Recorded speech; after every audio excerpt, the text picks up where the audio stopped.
for about a month now because my camera was broken on my phone and I was waiting for a replacement from work.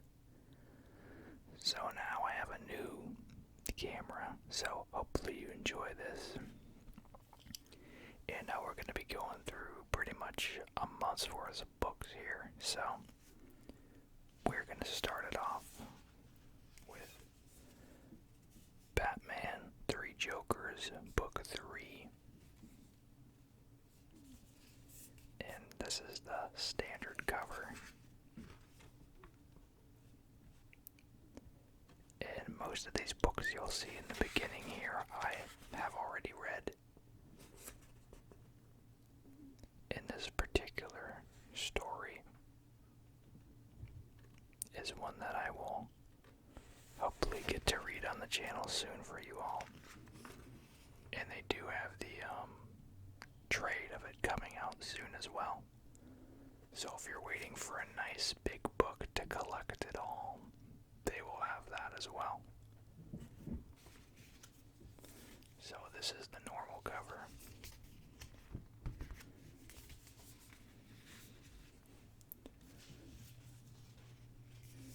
And this is the Red Hood cover here.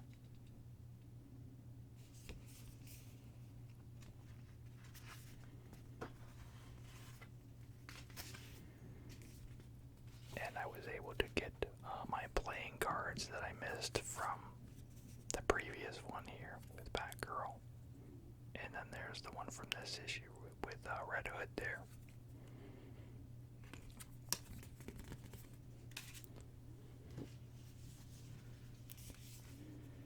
And then this is the third cover. So this actually might be the normal cover. My shop has just been pulling like the 3 main covers. I know they have a few others as well, but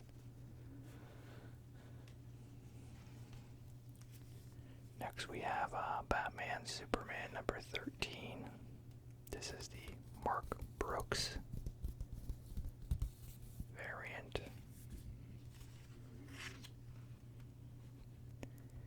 And this story continues with the search and rescue by Steel and Batgirl, or Batwoman rather, my mistake, to find Batman and Superman, who are being run through a series of tests by a knockoff version of Brainiac AI.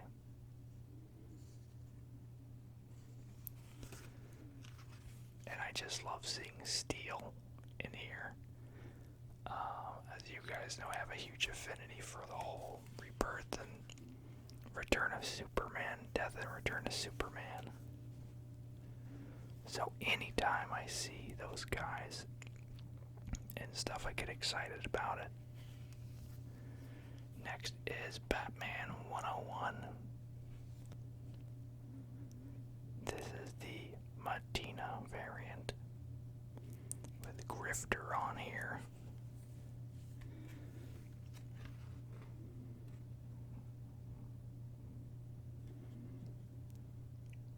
And it's kind of a huge troll. This is right after the Joker War, but a lot of people were curious about Grifter's place in this particular issue.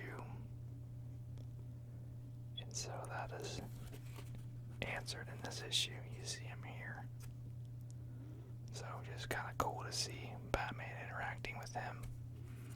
And I'm sure there'll be more to come with him in the future. And this is the normal cover for that issue.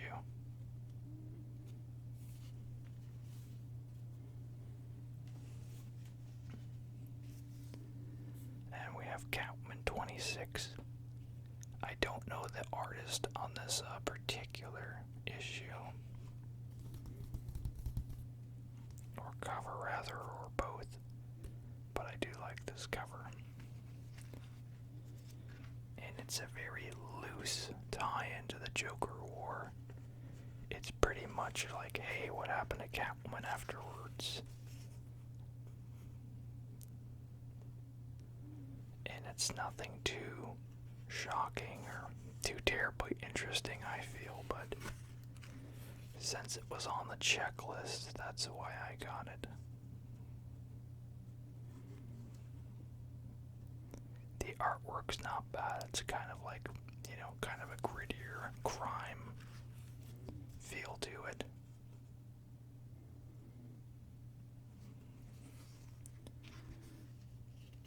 And it's about Catwoman pretty much trying to run the old streets she started on with a new group of thieves.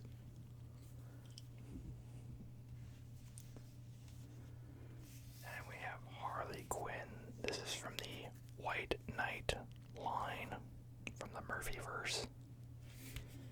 And I love the artwork. In this issue here, this is by I want to say Mateo Scalera is doing the interiors, and it has a very painterly feel to it. It still remains true to the aesthetic that Sean Gordon Murphy had set up, but this has more color, more emphasis on the color, really, I feel, than, like the ink work that Sean is known for. But it's still pulled off rather nicely. And you've got cool images like this here.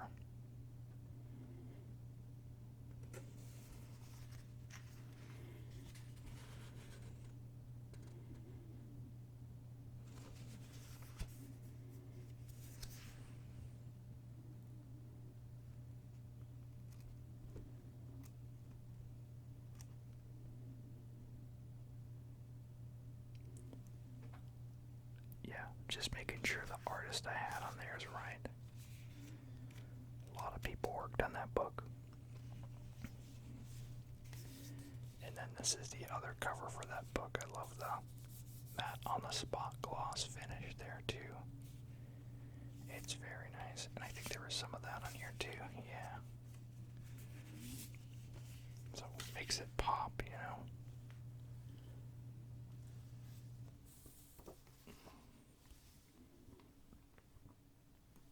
Next we have Action Comics number 1026. He almost gives me the Smallville Superman vibes there.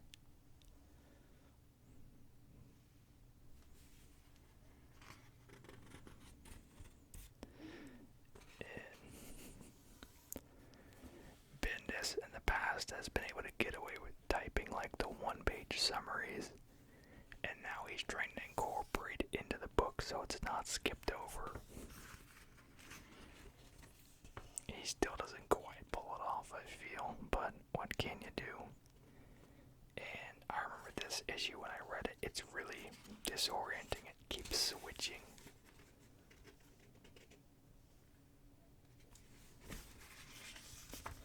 So it just kind of lends to the franticness and chaoticness of the book.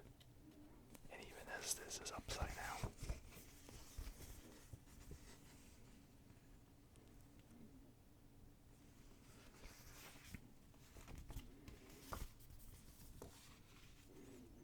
And of course, yeah, you see Superboy in there. I can't help but be happy about that. Next we have the Robin King one-shot. And this is the origin story.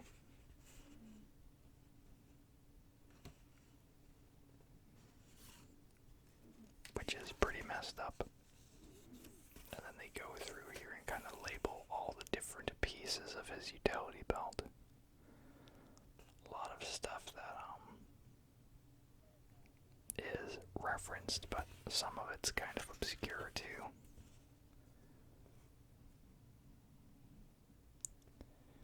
It's certainly unusual.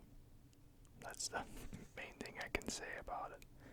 But that's kind of been, all the metal books have been that way,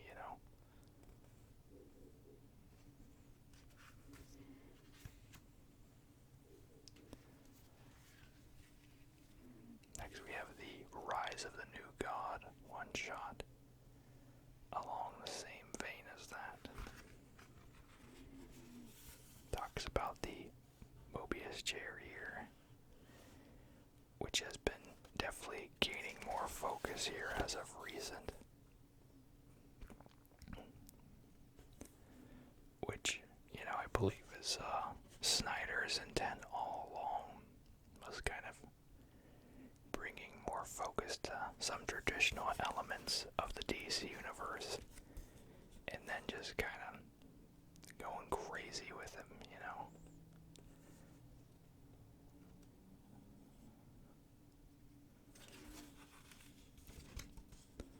I like how you can see, like, the big splashes here to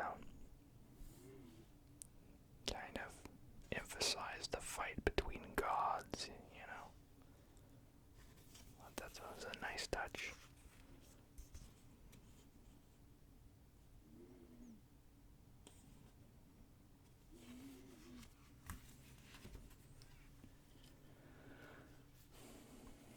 Next is Nightwing number 75.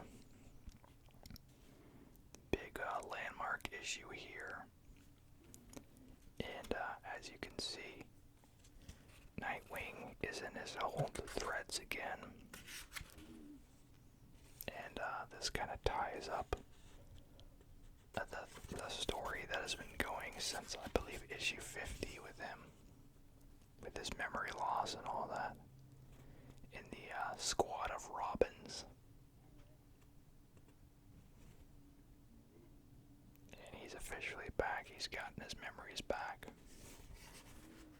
And that was covered in the Joker War as well.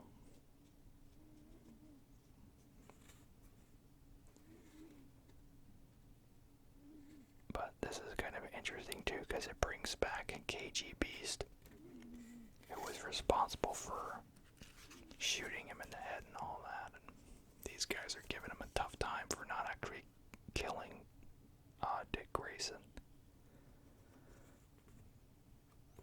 And then he just goes off on them.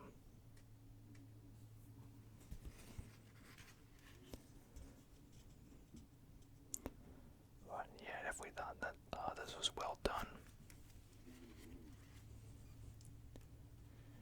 And then here is the standard issue cover.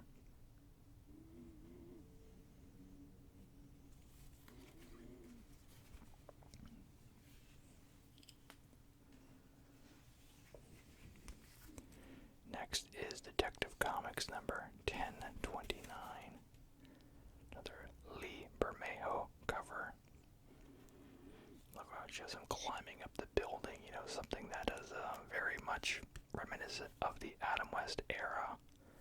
But, it's this gritty, very serious version of Batman on the cover.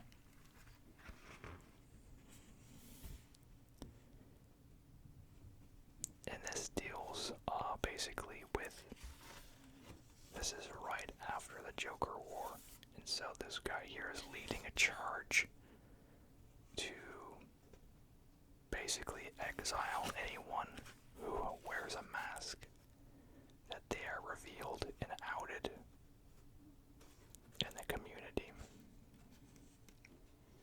And so they're all still trying to do their jobs. But then they got people petitioning around them not being vigilantes anymore. Just because, all of the innocents that were impacted from the Joker War.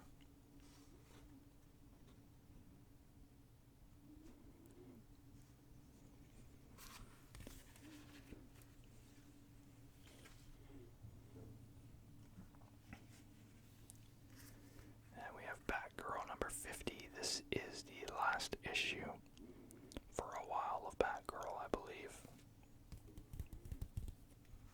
That Terry Dodson cover here. And the thing I enjoyed most about this particular issue is the art. So good job to Emanuela Lupacino.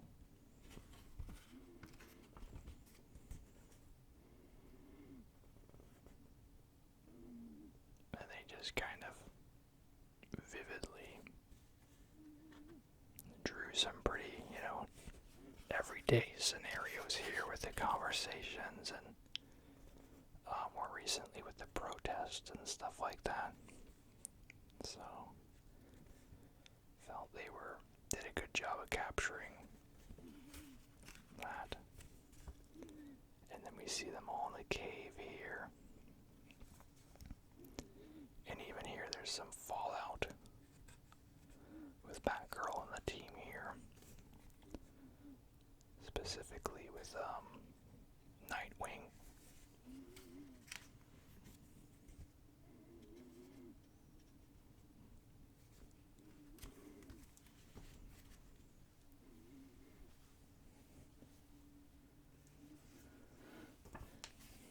Next is Turtles number 110. This is the Eastman variant here.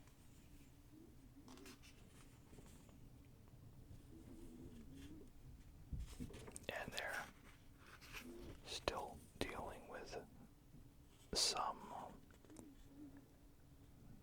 more tense mutants within the mutant town they're in. And just trying their best to make sense of it all. And then we see an instance here where one of the turtles goes into defensive mode when this group just wanted to talk to them. And it's pretty much a filler issue. They have a race over who gets the bike or the territory. Nothing too huge happens. But I guess one big thing here is, since this issue came out before the last Ronin issue officially came out, some people are considering the preview in the back for that story as the first appearance of the last Ronin, even though this is a sample, and even though they already did the previous tease with the old art for the comic shop solicitation. So a lot of people are trying to get their hands on this book for that reason. Another cool book we have here, this is Spawn 311. This is the Chadwick Boseman variant. They also have one in black and white, but I wasn't able to snag that one. But nice tribute.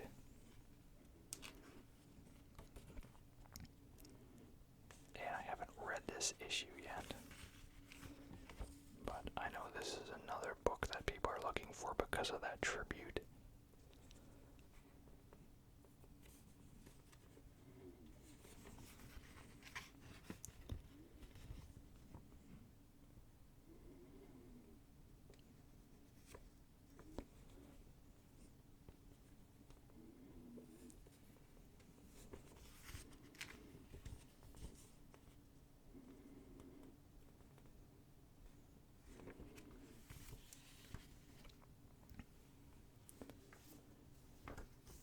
This is the normal cover for the book.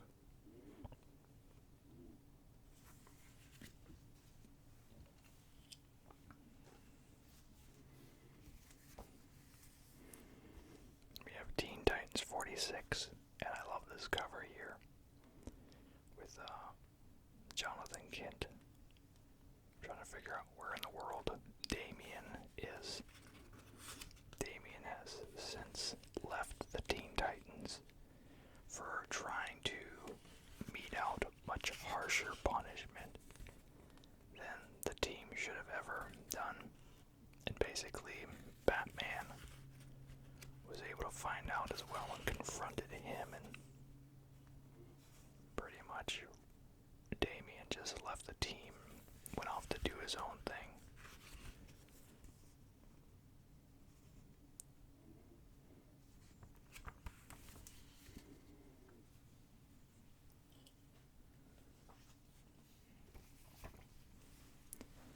And we have Justice League number 55. This is a metal tie-in.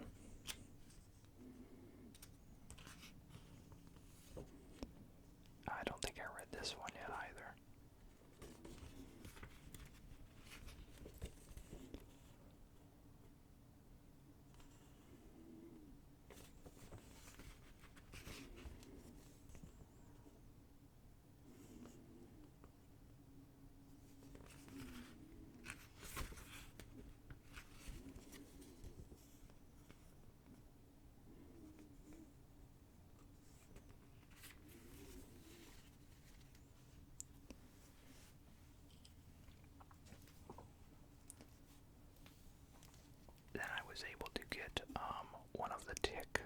graphic novels I was missing. I have most of the books, like with the floppy issues, but since this contains so many issues that I don't have, it was just easy for me to go ahead and pick this up. And the shop knows I'm still trying to collect the Tick too, so it was more or less like something that they ordered with me in mind. So, but this is some of the colorized Tick from the later years. And yeah, it's just good to have it. I still have to catch up on reading a lot of other Tick stories. I got a previous black and white trade that was the second, like, considered a chronological, like, ongoing story. So it's kind of a crucial one for me to read before I continue on reading from my collection. I like to read stories in order, even though there's not much in the way of continuity with the Tick. Everything is kind of random. And then this includes the Christmas stuff too. This contains the Days of Drama, the Tick Christmas trilogy, and then the Comic-Con extravaganza.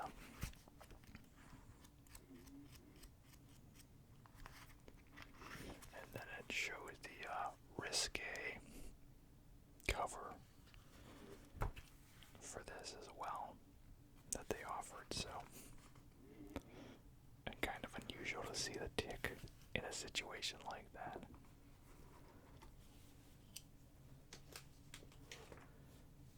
Next, I was able to get the Stan's soapbox collection.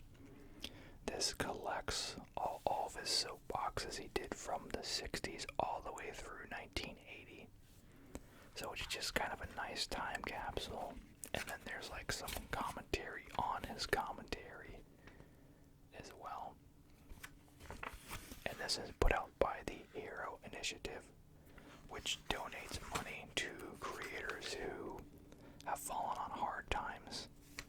So yeah, here's what the traditional soapboxes looked like, and then they just went through and kind of transcribed. And then see, here's like one of the mini essays about Stan in here. And it goes through year by year, month by month. So really interesting just to kind of get the insight in cultural goings on at that time. So it's pretty cool. And I'll probably go into more detail with this in a later video. So this is the older stuff that I've kind of read over and picked through.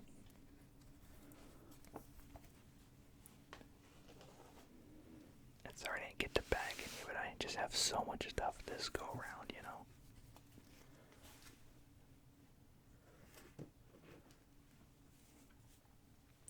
I'll show off a few collectibles I got too. So it's kind of past time now, but I got the Beetlejuice from the Fall Comic-Con line. I got this one from, I think it was GameStop was doing this one. And he closed in the dark. And he's got the Book of the Recently Deceased in his hand there. And they've had Beetlejuice pops for a while, but this is like the first one that portrays him in a really accurate manner. And so that's why I'm happy to have it. And now I have to go back, and they had them on the show for a while, and I've got to hunt them down again. And then I want the version of Lydia where she's all black. I didn't much care for the weird fake marriage ceremony thing. I thought that was kind of creepy. But I'll gladly try to find the rarer black suited one to go with this one and those two characters.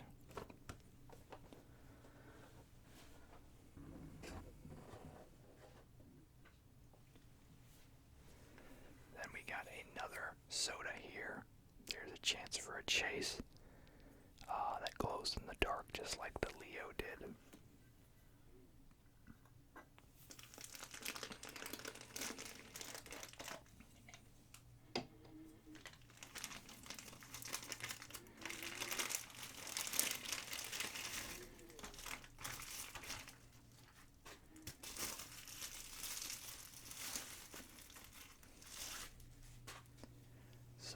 that's no dice. That's the common Mikey, but still cool.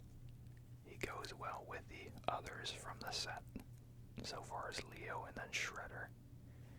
I have to find the common Shredder. I pulled the rare on my previous video if you want to check that out. And then there is the little Pog in there. It shows the image. And then if it's rare, it'll say it's the Chase on there.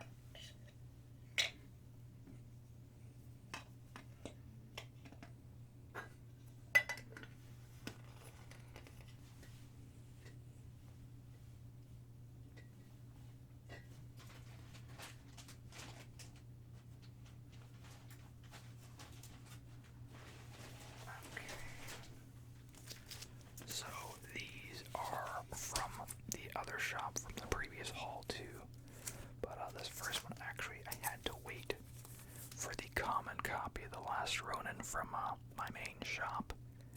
They got shorted on them, so this is the common cover. And when I was at the other shop, they had the Eastman cover. And I haven't read this, even though I've had this for like the 3 weeks, and I just got this one today. Just because this is the more valuable one here. I spent $40 on it, which is a lot for, current book. But it's very important, it's the Kevin Eastman cover for this very important story, so I'm glad that the shop had one for me to get. But I didn't open it just because of the value, so I had to wait for my common one to show up. So, you can look at this a little bit. And it is a larger format book. And yeah, so this shows like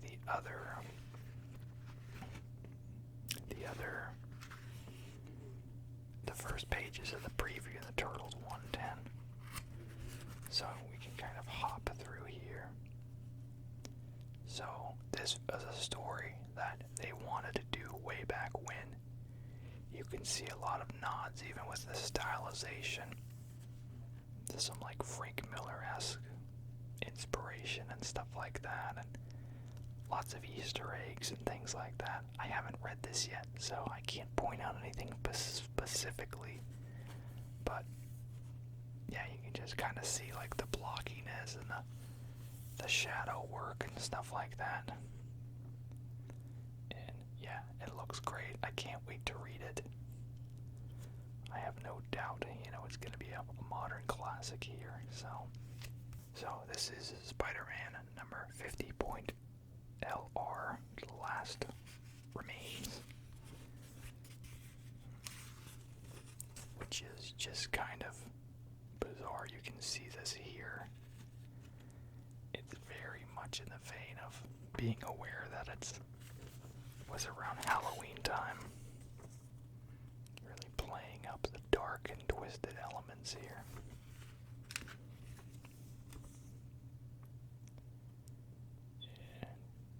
Yeah, Green Goblin is back, and he's been considered Spider-Man's greatest villain. He's been responsible for quite a bit of tragedy in his life. Although I think there are a lot of other more visually interesting villains, I can definitely understand the appeal of the Green Goblin.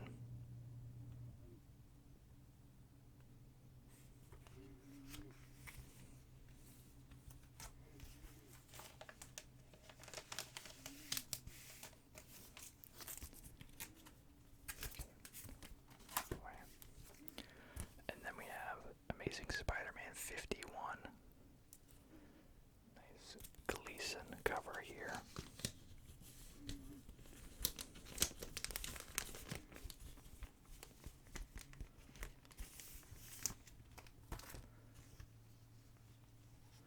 I would love to see him do a full-on, like, several issue run on the series. It seems like he's only been given a chance to do little bits at a time. I don't know if that's like deadline related or what, but hopefully that just means he's been working on an arc for a while.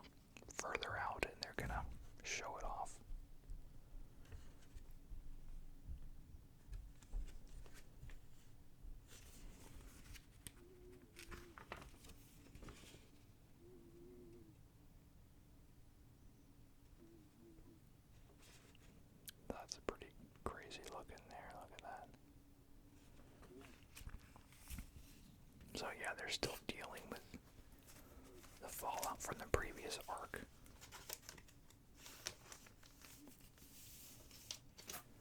With the Sin Eater and all that stuff. And next we have Immortal Hulk. This is number 39.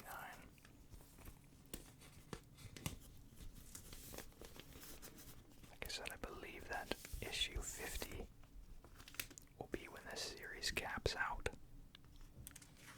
But that's only what I've been heard. What I've been told, rather.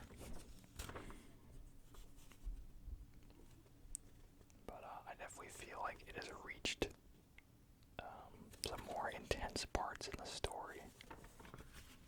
The whole bout with Roxxon and the bull, or whatever the character was, I think. I forget what he was called. Jeez, look at that.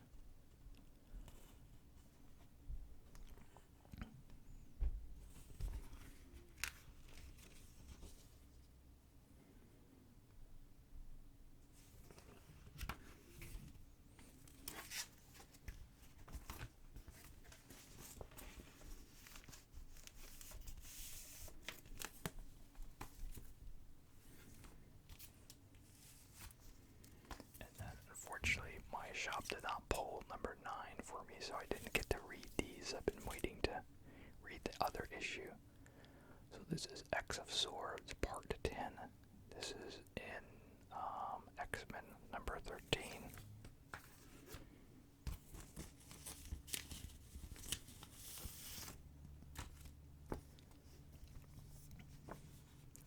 And pretty much with each issue or every other issue, it's like they're getting a new recruit to help them fight their battle.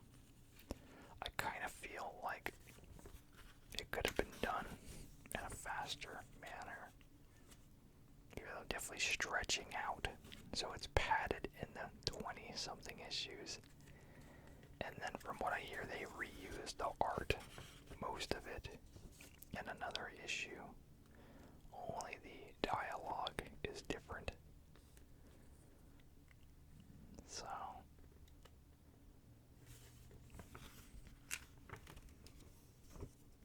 let's see. He's gotten all torn up there. Oh, and then a crucial part, they found out that when they're waging this war, the place where the war is taking place, if you die over there, you can't be reborn. You know, in the past, Professor X has been backing up everyone. It's the equivalent to a corrupted save file, so you may have a possibility to bring him back, but it might be a mixture, like a defective version of that mutant. So, they have raised the stakes a little bit in the story, rather than, okay, well, they die and then they just come back. That's what they've already put. So they said in this particular place they're fighting, they can have a very real consequence if they screw up. So this is part 11. This is in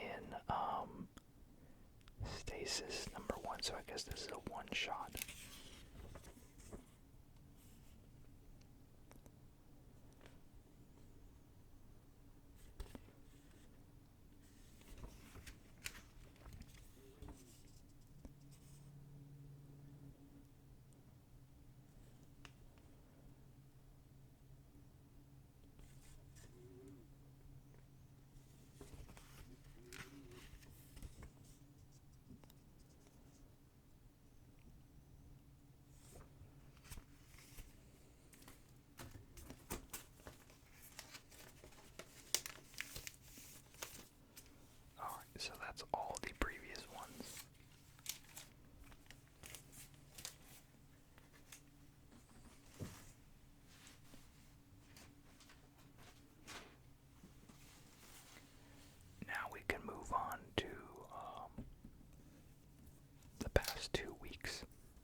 Eastman cover, of course.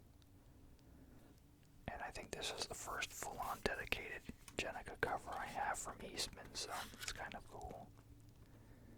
And it looks like they even got the same artist from the previous miniseries. And I think it has been collected in a trade now too, so if you want to pick that up, feel free to do so. So yeah, all this stuff here I haven't read yet. So, not sure about any of it really.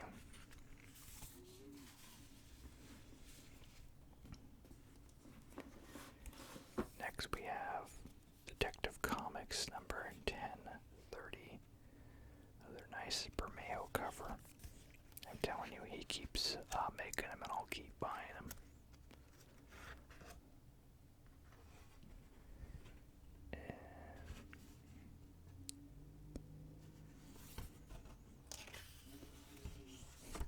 Lots of fire in this one here.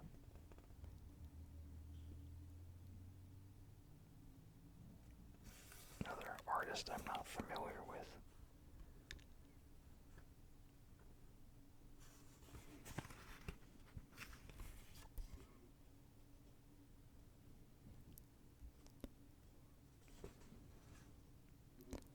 So it looks like that was a nightmare sequence.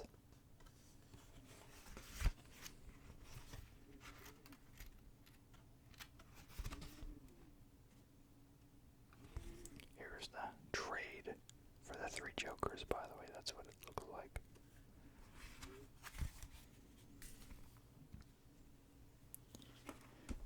Okay, then we have the Infinite Hour Extreme.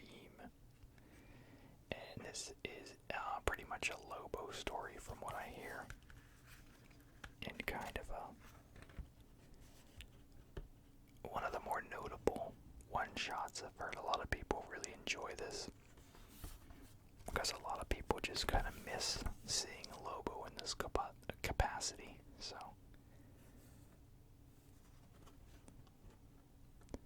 Especially when they had that weird version for the new 52 and all that.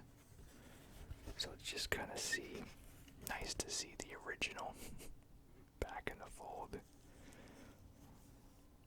We see a Lobo Batman here. Look at that. That's funny.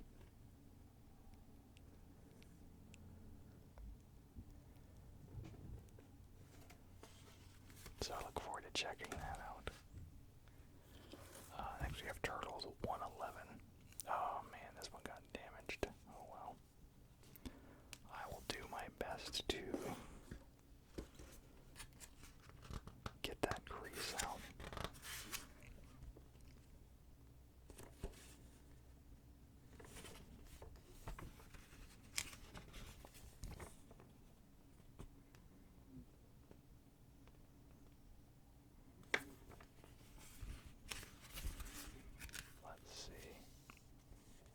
So yeah, it looks like more confrontation with more mutants I'm not recognizing here.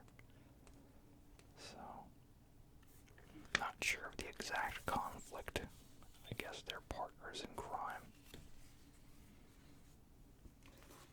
Next we have Young Justice number 20. I believe this is the last issue. And that's a cool cover. Love Superboy's look on that cover. I wish Impulse had a bigger image on here though.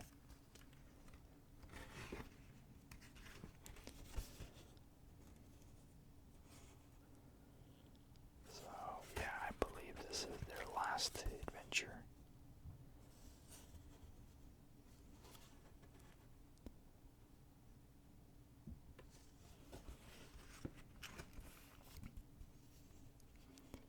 I just wish they would have gone to Todd Knock to at least do one thing for this book as well as, Peter David, but what can you do? All I can say is check out the original Young Justice run, and you won't be disappointed. And in the future, once I get the complete set again, I'll do a video on that as well. So this is Batman 102 with the new enemy here.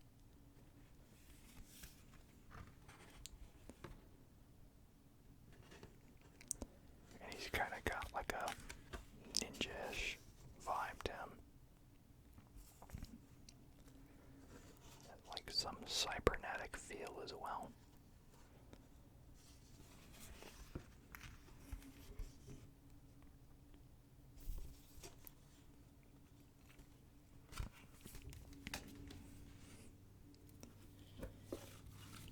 And then here is the common cover. Ghostmaker, I guess that's his name. Then we have Justice League 56, continuing to tie in to the metal event.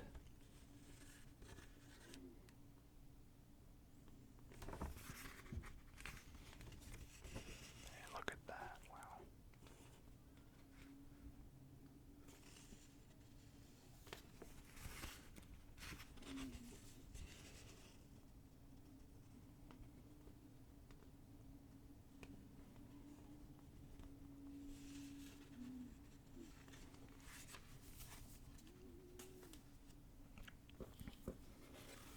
Then we have Deceased. I believe this is the last issue, number 5. Dead Planet. And I have to hunt down the Medina variant, which I swear in every miniseries I'm missing at least one of his covers. But this evening I had a super bad headache that I nursed from about like maybe noon. And so by the time I got to the comic shop, I wasn't feeling like looking through the variant covers and making sure I had everything in my stack. Plus I was trying to quickly hop on a bus to connect me back home. So, yeah, Deceased continues to be one of those surprise hits in recent years. And I definitely recommend it if you haven't been reading it.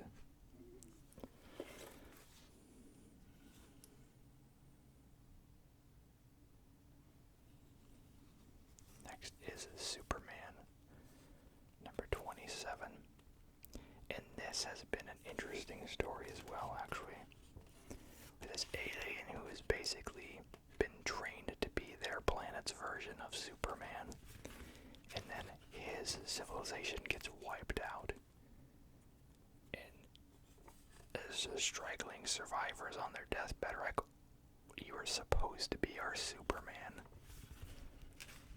And so he's pretty much just bitter and angry that he was trained to be this thing and he failed. And he has reason to believe that Superman actually was responsible personally for the downfall of his people. So pretty interesting, actually. Probably one of the best out of the Bendis stories I've read. So look forward to seeing that. And we got a facsimile here, X-Men number 4. The first appearance of the Brotherhood, I believe. And of course, yeah, I can't recommend these enough. This is a facsimile. It shows everything as it was when it was printed. The old ads, the old letter columns, all that stuff. Only the main difference is on the front, like this stuff right here. But pretty great, because this is one of those books, if you had it, you wouldn't be reading it. So you would keep it in your slabs or whatever. And we have a nice random Hellboy one-shot here, The Seven Wives Club, drawn by Adam Hughes. It seems like every couple years, Adam does a collaborative story with Mike. And they just kind of show up. I know we did the Krampus one, and I have that. So it was just kind of a nice surprise to see a new one.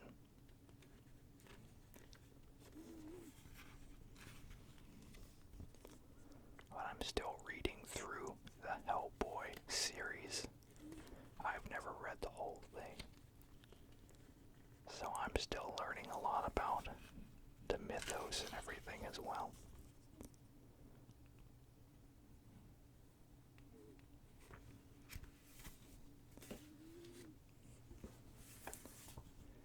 Next we have Inkblot number 3.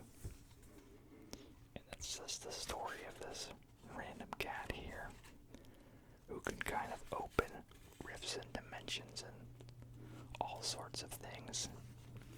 They're very powerful, just kind of unexpected. And they just kind of show up and things happen.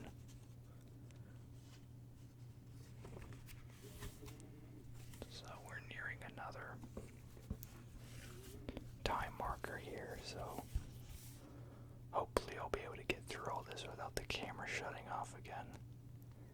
So this is Batman Adventures Continue number 6. I believe this is the last part of this mini-series, but I could be wrong. It looks like they stepped up the coloring with like more kind of shading and gradient value. And it doesn't look too bad.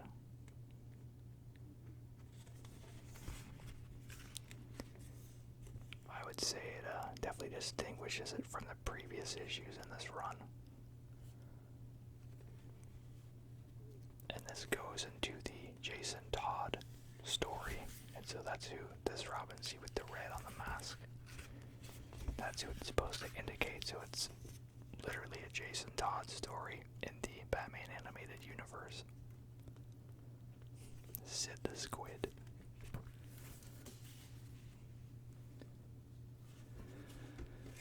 And then here's the variant, very stylized.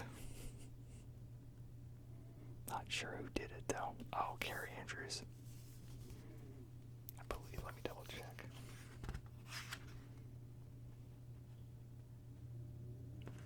Yes. Okay. Next we have the Hush Dark Multiverse one-shot. And yeah, an alternative take on Hush. So, I'm curious to see how this takes shape. Looks like good art, and I'm sure the story will be interesting. All these Dark Multiverse books are really cool because they reference past important things and just take them in a really twisted direction. Then we have the Max Batman Arkham Dreams. This is part 5. I believe the final part in this mini-series. So, once again, you want to talk about weird and twisted. The Max and Batman together is certainly one way to do it.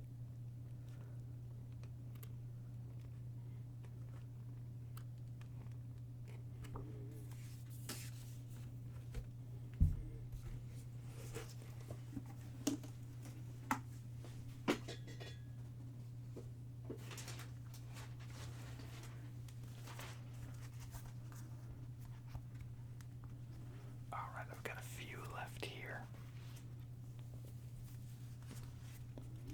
So we have Punchline number 1. This is the Joe variant. Just love all the fine line work he does. And this pairs up nicely with the Harley Quinn issue 75, I believe, which I think I got it. And this deals with their origin, I believe, and kind of where is she now? I believe. I haven't read it, so I don't know. I know they touched on her origin in the Joker Anniversary Special, but they may have tweaked it for this.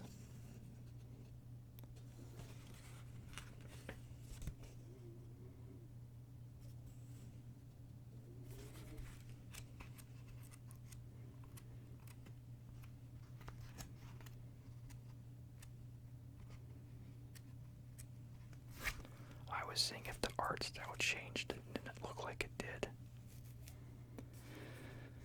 Next we have Crossover number 1. This is Donny Cates' big independent book that he just put out here.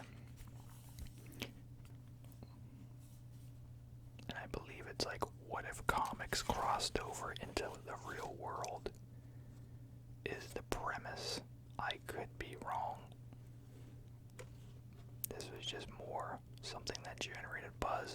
was curious to kind of see what the big deal was. But I did pre-order it, so I hope if you wanted to read this that it found its way into your comic pull boxes and you were able to find a copy for yourself. Finally, we have these I all bought for the covers here. So these are Marvel celebrating Native American Heritage Month, the Indigenous peoples. The artist here is Jeffrey Frigg, I believe is how you say the name. And yeah, so he's supposed to be from the Pacific Northwest area, but he has done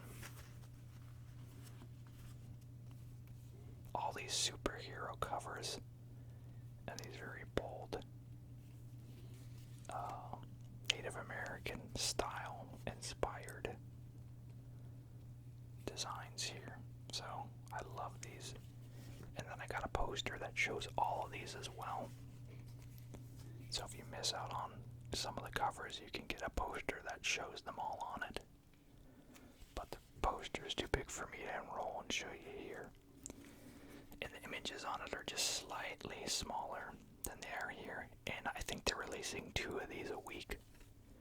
There's still the Captain America one, the Hulk one, Black Widow.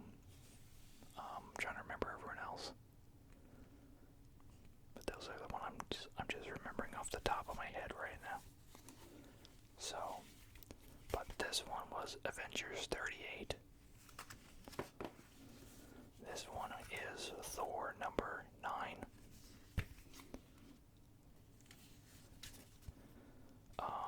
Iron Man number 3. And this is Spider-Man number 52. So, hope you can find those. I think these are going to be ones that will certainly appreciate and value. Just kind of something really unique and bold, special about these. So as soon as I saw they were doing this, I had to have these. I'm a big fan of like Native American art and stuff. It's definitely very